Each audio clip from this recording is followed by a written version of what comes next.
अस्सलाम वालेकुम जी, मेरा नाम डॉक्टर अबू बकर है। आज की वीडियो में हम यूरिक एसिड के बारे में बात करेंगे। बहुत से लोग हमसे ये सवाल करते हैं कि यूरिक एसिड ज़्यादा होने की अलामात क्या है और वो कौन सी ऐसी अलामात हैं जिस पे हमें फ़ौरन से डॉक्टर से रब्ता करना चाहिए और हमारे लिए अलार्मिंग होनी चाहिए कि अब हमने ये दवाई खानी है और ये चीज़ें छोड़ देनी है।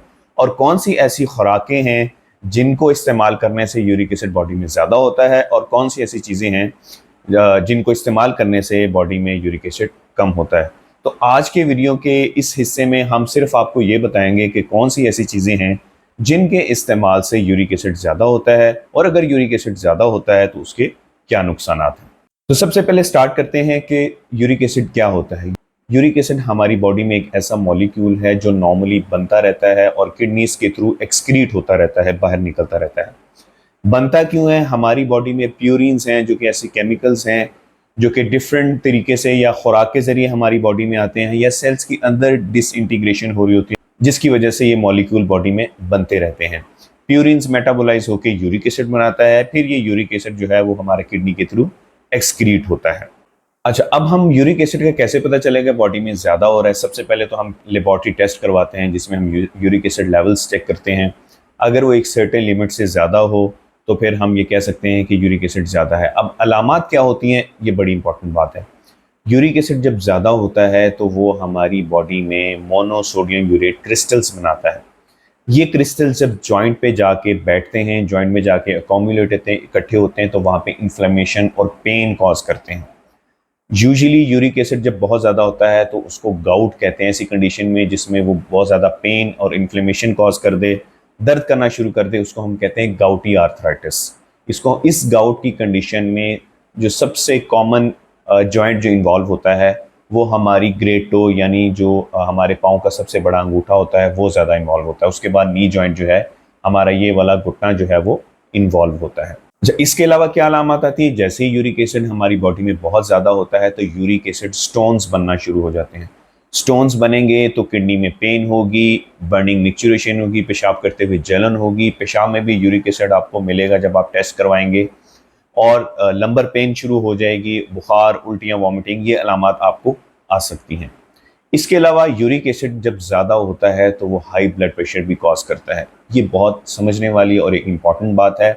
अक्सर यूरिक एसिड के पेशेंट में देखा गया है, स्टडी के मुताबिक उनमें ब्लड प्रेशर भी ज़्यादा पाया गया है। उसकी क्या वजह है कि यूरिक एसिड जो है हमारी बॉडी में नाइट्रिक ऑक्साइड को कम करता है। नाइट्रिक ऑक्साइड एक वेज़ोडाइलेटर है जो शरीयानों को रिलैक्स करता है, उनको फैलने में मदद देता है। जैसे ही हमारी शरीयानों के मसल रिलैक्स होते हैं, फैलते हैं, हमारी बॉडी का ब्लड प्रेशर कम होता है।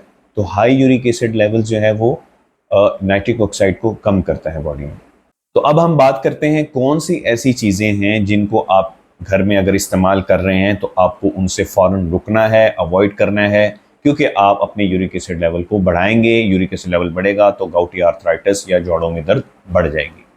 तो सबसे पहले बात करते हैं अल्कोहल। चूँकि हमारा मुहज़्ज़म माशरा है, मुस्लिम माशरा है, लेकिन हमारे मुसलमानों में भी अक्सर लोग जो हैं वो अल्कोहल लेते हैं। तो अल्कोहल लेने से यूरिक एसिड लेवल बढ़ता है। सेकंड नंबर पे आता है रेड मीट, जिसको हम बड़ा गोश्त भी कहते हैं। बकरे का गोश्त या बीफ का गोश्त अगर आप इस्तेमाल करते हैं तो उनमें प्यूरिन्स की तादाद बहुत ज़्यादा होती है। अगर आप वो इस्तेमाल कर रहे हैं तो उसका इस्तेमाल कम कर दें।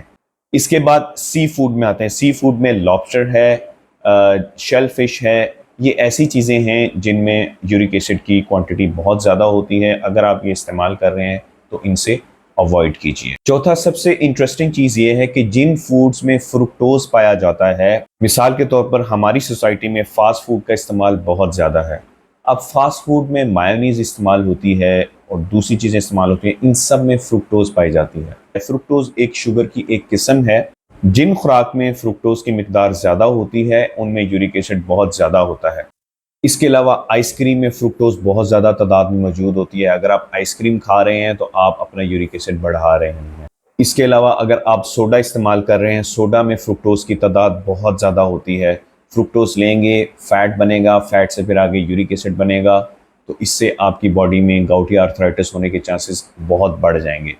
इसके अलावा अगर आपकी बेली फैट ज़्यादा है, आप ओबीस हैं, आपका मोटापा ज़्यादा है, आपके लीवर पे चर्बी ज़्यादा है, ये सारी चीज़ें ऐसी हैं जिनसे बॉडी में यूरिक एसिड की क्वांटिटी बढ़ती है।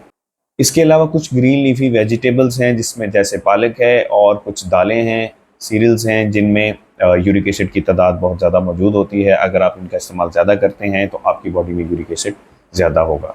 तो अब समराइज़ कर लेते हैं। अगर आप अल्कोहल ले रहे हैं तो आप उसको फ़ौरन छोड़ दें। अगर आप रेड मीट का इस्तेमाल ज़्यादा कर रहे हैं, रेड मीट में यूरिक एसिड और प्यूरिन्स बहुत ज़्यादा होता है, आप वो छोड़ें। इसके बाद सी फूड में अगर आप शेल फिश ले रहे हैं और लॉबस्टर्स ले रहे हैं तो आपको वो छोड़ना होगा। फास्ट फूड और आइसक्रीम और कुछ दालें आपको छोड़नी होंगी। तो उम्मीद है आपको आज की वीडियो पसंद आई होगी। नेक्स्ट वीडियो में हम आपको बताएंगे कि कौन सी ऐसी टिप्स हैं जिनको आप इस्तेमाल करने से अपने बॉडी में घर में रह के यूरिक एसिड कम कर सकते हैं।